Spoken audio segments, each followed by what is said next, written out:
And one strategy I want to ask that you're just saying, you're a giver, you give and you give and you give. Yeah. Where do you draw the boundary and when do you need to put yourself first? Yeah, so I have often talked about the strategies that I use for my mental health, and often people will reply them back to me and say all of those strategies are about helping other people. So it's coaching netball. Okay, you're still coaching. You know, it's all of these things that I would be doing, but they would still be in the service of others. So they were things that were giving me a lot of energy. It hasn't actually been till this year that I have been in the position where I've gone, I need to find who I am. I need to rediscover her. And so I started playing netball. And that's been luckily that I've not been injured. And I didn't have a heart attack, so I'm really happy about it. But I've always loved playing. I've loved coaching, but it was this thing that went, okay, this is now for me. And then I started busking. And I might be singing on the street, but I am doing it because I love singing. It gives me energy. And I've not utilized these types of strategies for a really long time. And so this, I would say, is the first time that I'm really starting to work it out and then trying to find the balance, because giving does give me a lot of energy, but it's not the same as it used to be. So I have to be mindful. I have to really consider what I'm doing.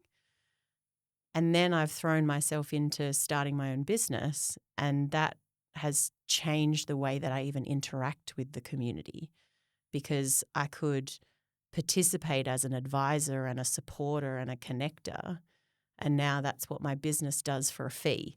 So that almost has created a structure for me that I probably needed, but didn't necessarily plan. It sounds like you're learning who you are by exposing yourself to new frontiers, in a sense, where you have no choice. You can't rest on old habits. Yeah. You got to be like, all right, I've got to learn how to swim. Yeah. That's pretty scary for a lot of people. Yeah. I imagine busking is pretty scary. I can imagine I wouldn't. But like that moment where you signed up for netball, or that moment when you decided you were going to busk, well, let's use that as that's something new that somebody is trying to learn themselves with. They're trying to figure themselves out. How do you get over that hurdle of fear, apart from just go? Yeah, and I definitely am a put 2 feet together and jump. Yeah. But I guess the advice that I would give to a friend would be, what really is the worst that could happen? So if I've thought about this. Constructive catastrophizing. Yeah. Like try and figure out actually what And is then the put a worst plan case. together for Yeah, that. if it happens. Yeah. Yeah. So that it's essentially like do your risk assessment for the activity and go in prepared. Because actually, welcome to life. Things don't always work out. So I could Surprise. go. Yeah. Oh my God. Who knew? It's never that bad if they don't. Yeah. Most But of the time. the value of doing, and then also the space of nothing bad doesn't teach you something. So every opportunity that we have is still going to give us something, even if we feel like we've lost. Yeah. Failing upwards. Yeah. Yeah. Just give it a crack. Yeah. Now you have obviously that company you worked for, that charity, Mental Illness Education ACT. Yeah. A lot of those traditional methods you spoke about, a lot of them were being taught to schools. I think you've got quite a big badge of honor. I think you said tripled the rate of education of kids in schools. Yeah. How do you see, I mean, we're seeing it a little bit with Recess for Resilience, but we also see it, sometimes you need to dam the river upstream. How does giving those habits to kids, or what habits are Mental Illness Education ACT giving to kids? Because we think that's going to be a big, once we get a suicide-free Canberra, keeping it that way. Yeah. So MIEACT is an incredible organisation that has volunteers that have a lived experience of mental ill health or a mental illness. So a diagnosis of a chronic mental illness. And they've walked the path. And what is really profound about the way they communicate and the way they teach people to communicate is we recognize that these things happen. What does it kind of feel like? What could it look like? How might you notice it? But then what did I do? And that can include things that don't work, that might not have worked for me. But how did you then respond to that? So it could be, say, the ones that from stories that I've listened to that always resonate and always come back to mind is the person who said, I went to 38 psychologists until I found the right one that I just clicked with. And so we think, gosh, that's a lot. But, you went to the first one and you're still trying, but you just needed to find the person that you were going to click with, and then that became the right service. And so that's not a negative thing to say. It's a thing to say that actually the relationship that you have with your psychologist is really important. And it's not like going to the GP where you can just walk in and go, well, there's a GP, you do a thing, I do a thing, we all walk out. Done. Yeah. So not every psychologist is going to necessarily work for you, and that's okay. Even I know in myself that I've had different psychologists at different times where I think if I had gone to them at a different period of time, they wouldn't have been right. They were right when I had them, and then I needed a different thing. And I'm lucky that I've built my awareness around that. So at one point, particularly in grief, I needed someone to explain grief back to me. Before I was experiencing that grief, all I needed to do was just offload and have someone that could just hold it for me. They're two different people. Then getting to a point where you go, okay, now I want to go down a path. Am I looking for a psychologist, or I'm actually looking at more of a coach or someone who can help me build those goals again? So that's the difference that MIEACT create, is that you get to see a real human in front of you that tells you what it's been a thing. It's a thing that I've experienced, and it might be a thing that I live with every day if it is a chronic diagnosed illness. But you also get to hear how people have responded. And so you then either see your reflection, you see yourself in some of the things that they've described, or you look through the window, and you can build empathy and better understanding of those around you. Omar, you see a new perspective, like at the camp. It sounds like stories is a big part of what MIEACT is, and I think that's something we're trying to do. And thank you for sharing your story, but your story is still going. Yeah. I know you're still in the community sector, and you mentioned briefly what you're doing, but we want to hear it on the podcast. What are you doing now to water your patch of grass? Yeah, which is fascinating, I think, where I've ended up. So this year I launched Purpose Media Canberra, and it is a community storytelling platform. And it isn't just focused on mental health, but it looks at all aspects of things that improve our quality of life. And what I really recognized was that knowledge about, access to, and even how to access support of any kind, from housing to mental health, is really challenging, particularly when you have no previous experience. And I found that I have this huge amount of knowledge about our sector, around our services, around who's who and what they do. And so I wanted to start telling stories about it. And so I've created a platform that will take you through the local news, what's been happening in the community, but it'll also link those stories back to the services and the organisations that are helping us. We have a But I Didn't Know section, and that's really about posing things that maybe you didn't even know that you needed to know. So one of the first ones was during Dental Health Week, and it was, but I didn't know I needed to ask my mum if she's cleaned her teeth. My mum was the person that taught me how to clean my teeth, and I didn't necessarily think that there would be a point in time where I'd need to check on her dental health, because actually it can become a really hard thing. And I don't say senior because she'll yell at me, but I say they're wise. When they become more wise, these are the types of things that we need to know, because having poor dental health when you are wise can be quite catastrophic. Bit of awareness. Yeah. So, but people will remember the stories at any moment in their life that they need to refer back to them. But what I really wanted to do was create a place that you would go every day and you're meeting a friend. They're telling you a story. They're connecting with you. They're telling you about the wombat that went to a food pantry at 3 a.m. at night, and also letting you know where you then get food relief in case you were looking for it, because wombats know where to get it, but maybe you don't. And it's you're building a relationship. But then it also means on the day that you don't know where to go, you've got a place to start. And that is the hardest thing when you are faced with any challenge. Where do you even begin?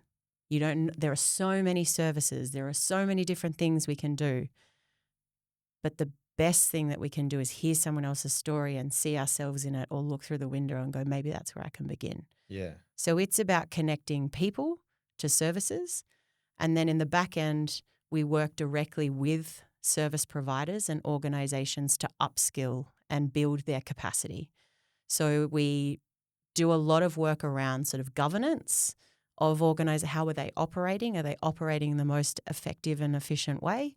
Are they fundraising? How is their community engagement? What are the types of things that they do? And it's everything from building strategies, creating implementation frameworks, and then getting out on the ground and even helping them to sort of build those skills. And for me, I guess it's what I've always done in the sector, but I've done it for one cause. So really, You're I trying guess to be to use your quote, the little pieces that stitch the sector together. literally. Yeah.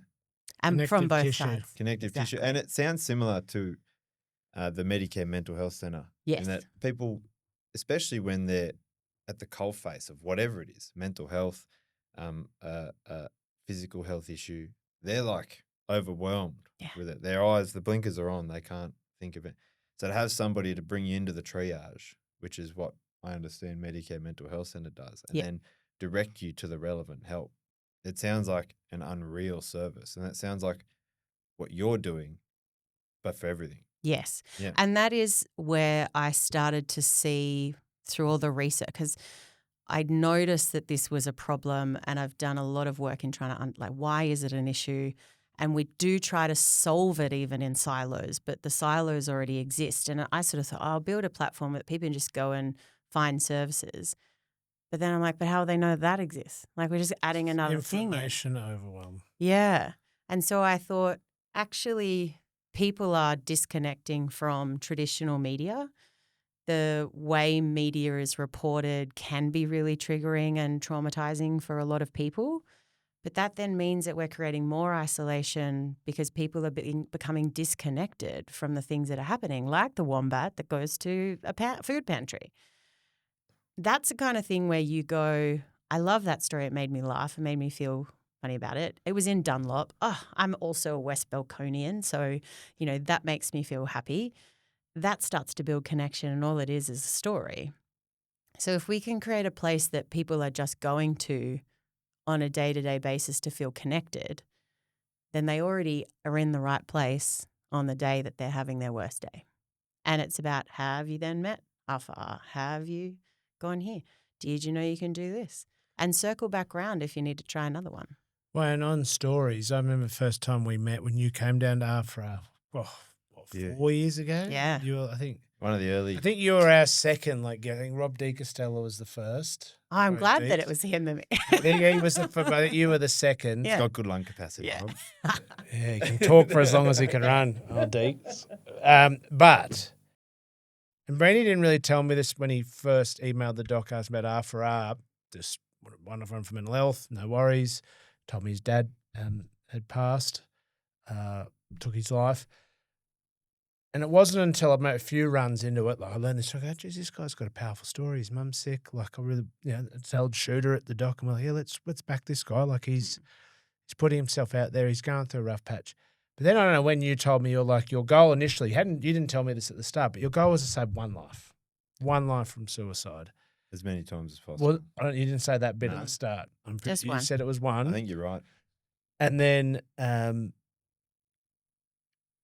the end of the first year, I think it was around the first birthday, I think you remember you got a message from someone saying like, "Thank you, R4R, helped save my life." It was a year or two into it.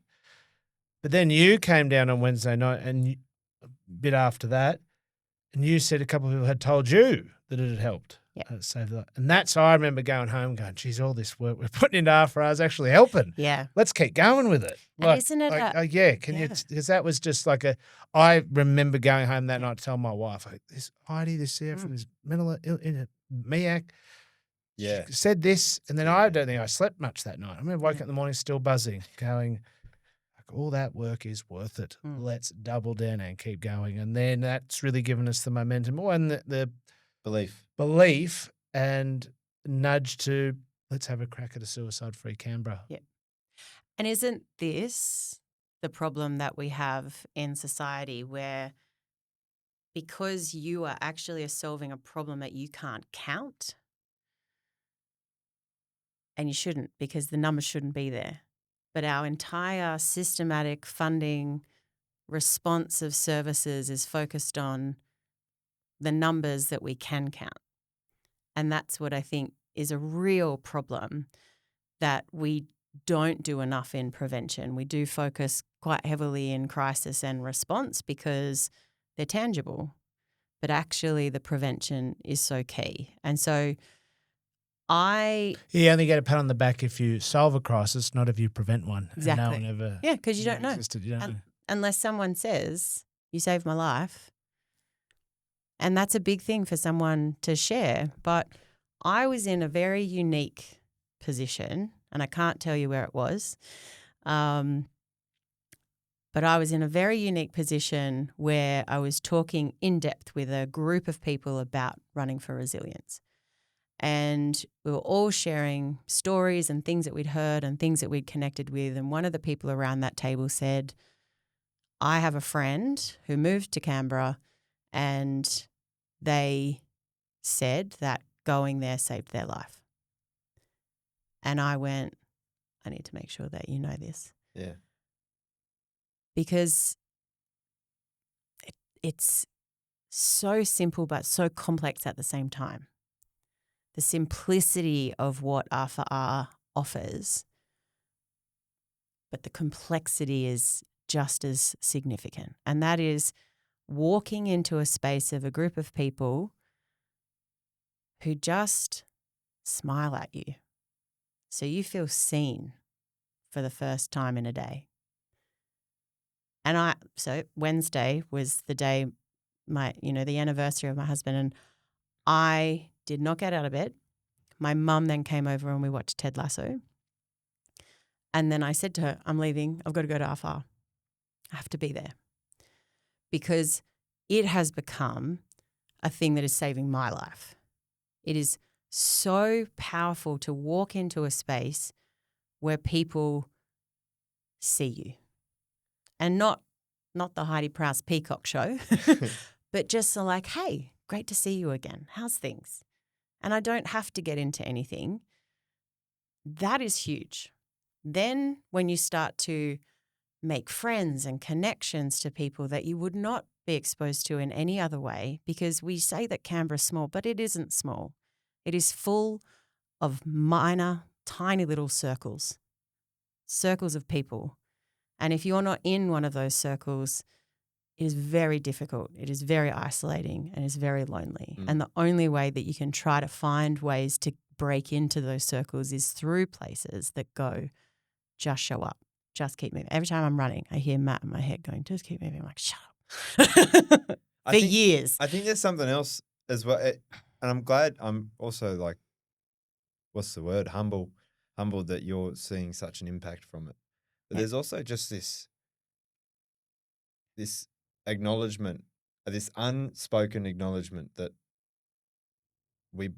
people who are part of R4R believe that someone's going through something, whatever it may be, believe that it's real to them and believe that they can overcome it. And I think there's just I don't know what it is, but when you're in that, around those group of people that at least just acknowledge, not maybe explicitly, but acknowledge their existence. Yeah. or the existence of their feelings. You just It are. validates. You exist. in Yeah, the world. I've seen it. I've seen it happen where people's shoulders relax in real time. I've felt it as well. It's And the other thing that I think is really important that people know is that, yes, I was very sporty when I was younger, but exercise is the last thing that I want to be a part of. And I even said, so Jordan is one of my fellow R4R people. He was the one that just kept pushing me and kept saying, you're not showing up to things. And I was like, that's because I'm not getting out of bed. Like, I'm not participating in life. I'm cutting things off. I just can't do it. And he just kept saying to me every week, just come, just come, just come. And I was like, no, I hate you. Stop it. And so I did. I got out of bed one day and I walked. And this was only a few months ago. And then I stood with this group of people that were all of his friends at the end, and they were all talking about the marathons that they were training for. And someone looked at me and they said, so Heidi, which marathon are you training for? And I said, do you know the marathon that I'm training for is I got out of bed today. And that is the biggest thing that I've done in weeks. And they didn't be like, oh, that's weird. Like, why are you not doing this because you're here to train for a marathon? It was just that's awesome. And so I think often we go, oh, run club, I'm not a runner, I won't fit in, I won't connect with people. But that isn't the case that I've seen at R4R, is that I can come and I can walk every time, or I can. It's not about the running. It's not. I actually wanted to ban the word running from this podcast. Yeah. There's too much talk of running. Yeah. Timbo, who we'll have on the podcast eventually, he speaks about when he got sick. A win for him, a good day for him, was when he brushed his teeth. Yeah. Because he had like a real fatigue-ridden disease. And I was like, it kind of put me in perspective. It's like, it is just keep moving however you can. It's putting it onto yourself, the frame of however you can. What is the best that you can do to just keep moving forward? Because you got to try and move forward, but do it however you can. Yeah. And so it's good that you're moving forward. Yeah. In some shape or other. And maybe I'll do a few steps back and another to the side and pretend that I'm a Latin dancer or something. But maybe that's the next hobby for you. Yeah. Oh, goodness. No. Yeah. No, actually line dancing. I tried that last night. It was good fun. So I was going to just say, but that all ties back to what you said about optimism. Yeah. Like, okay, things aren't going great, but focusing on what you can control. What is, okay, this is not going great. This is really shit. But what can I control? How can I move forward in whatever way? Just try and find a way. I think then. And in small doses. In small doses, you're not going to fix everything in a day, but keep going. And then I think optimism, maybe that's how you learn optimism. And I've thought to myself recently that now that I'm in the position that I'm in now, so coming out of the well, I feel like, okay, I'm starting to get ready to get busy. And I know that if I start to get myself busy, then I will start to just draw in all of those things that I know keep me going, give me lots of energy, give me lots of reinforcement, get out there and be a part of the community. But I had never been in a position where I just was unable to function, didn't care, didn't want to, and had no concern about that and just pushed back. But I've given myself time. I've sat in it. I've been lucky to have great support around me of people just checking in and also people nudging me. So, yeah. Like Jordan. Shout out to Jordan, who made me run too far away from the defibrillator. I said the two things that will happen, either I'm going to die because we're too far away from the defibrillator, or you're going to die because you keep telling me to run. How do we find more Jordans? Right. That's like, people are struggling. What got you bed was your friend. Nudge you. How can we find more Jordans?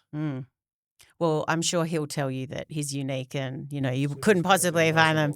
And he's a great example of a volunteer within R4R, is someone that... He doesn't have the vest on, but he went and got him connected. And you know what? It's just not just me. He brings a group of people together and connects them each week, and that's like another minor community within a bigger community.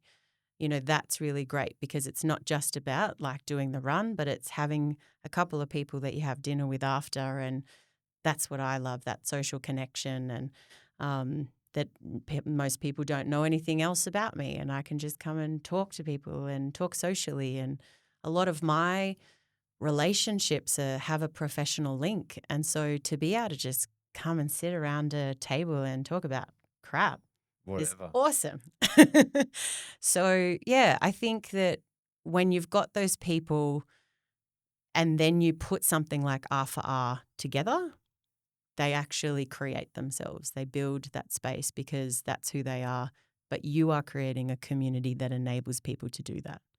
And that's what we need more of, is how do we then – and that's why I've loved the offshoots now that are coming out of Running for Resilience in Riding for Resilience. And I just joined one that was triathlon. I said I'm a pre-beginner, well before any triathlon, not planning on doing a triathlon, but I do love to swim, so I'd like to come. Is there a triathlon for Resilience? It only just started, right? I didn't know. So I'm so it's falling off the great. pace here. Like, it's great that – Busking for Resilience? Oh, they could be busking. No, on singing, I did get an email or someone introduced me to someone who wanted to do a singing for Resilience with the doc, and we already know some opera don from who's he's in the Australian community. national anthem at the peak of Origin, 2008. And Wallaby, he sung like the Advanced Australia Fair in the Origin before Wallabies Test and at a big AFL game. So he's keen to do some singing as well. So listen to this space. Watch this space. We might have the R for R choir. That'd be great. Well, it was awesome when we had the rugby choir down before the Brumbies Lions game. It was awesome. All the old Pommy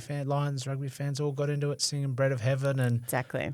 We've got to bring it back. We can't just leave all the singing to Tay-Tay. Somebody else needs to go. She's good, but we'll give the rest of us a crack. Yeah, look, and it is. But what is it about singing? Is it just something about being in unison with the people that like group singing? Well, being all in sync together. I am a peacock, so I just like to sing myself. I think that group singing. We'll talk. So if we talk about group singing, I think that it is about the calmingness of it, in that you're standing next to someone that you're listening to and connecting with just through vocal. So for me, it makes me feel good to sing and to hear the music and to connect with the music, and particularly the lyrics. Like, I love the lyrics of any song. It's a story again. But there's something when you're standing next to someone who you're then singing with, and then that then keeps getting added and added. So it's just a sense of calm that brings you together, and then just the enjoyment of belting out a tune. And that's why I say, Celine Dion, Shania Twain, I would sing them from the time I left the hospital to my driveway, and I'd give myself that space to go, I'm going to sing loudly. I don't care if I hit notes or not, and I'm going to cry at the same time, and I probably shouldn't be driving, but I am, and then I'll get to my home and I'll park in the driveway and I'll take a breath and I'll have given myself time to express an emotion. Music is so powerful in the way that you don't even have to sing, and it draws something from you. You can feel it, I think, through your bones. I think, and this will lead us into the end, and I'm taking a bit of a punt here. I think it comes from you creating something with somebody else, and it's an experience. And if that creating something is built on something else, whether like a song with lyrics. I'm a country fan. When Luke Combs and Jelly Roll sing, there's a lot of meaning behind their lyrics. And you can, I don't know, there's just something that you can feel. Yes. And if you're layering that underneath and then sharing it with others, something magic happens. And I don't know what it is. But before we get into this, just quickly, who should we have on the R for R podcast? Well, maybe you need to get Jordan on. Maybe we need to get Jordan. Where did he begin? Because, and I think, why did he start, and why does he actually care about bringing a group of people together each week? And how do we get more Jordans? Yeah. How could someone else do it? Because like we said, you learn from lived experience, and someone else hears it and goes, actually, it's not as hard as I thought. I'll just do that. Jordan, if you're listening, we'll get you. Yeah. Heidi, how good are your eyes? Yeah. Can you read that? Yep. Because back to creating, I think you've done some poetry recently. I have. And I think you should close the episode off by reading one of your most recent We open poems. with Brainy's painting. Yeah. Now we're going to close with Heidi's poetry. Yeah. I am enough because I breathe, because my heart beats steadily. The weight of the world still brings doubt, but I'll find a way to figure it out. I am enough because I try, even when I falter, even when I cry. Each stumble and fall, each lesson learned shows a strength that cannot be earned. I am enough because I care, because I show up, because I dare. To love, to dream, to hope, to give, to embrace this messy life I live. I am enough because I am whole, not in perfection but in soul. With flaws and scars, and I stand and see that all I need is here in me. I am enough and so are you. In all you are and all you do. You are enough, it's clear and true. The same bright light resides in you. Heidi, thank you very much. Thank you. Yeah. Thanks for having me.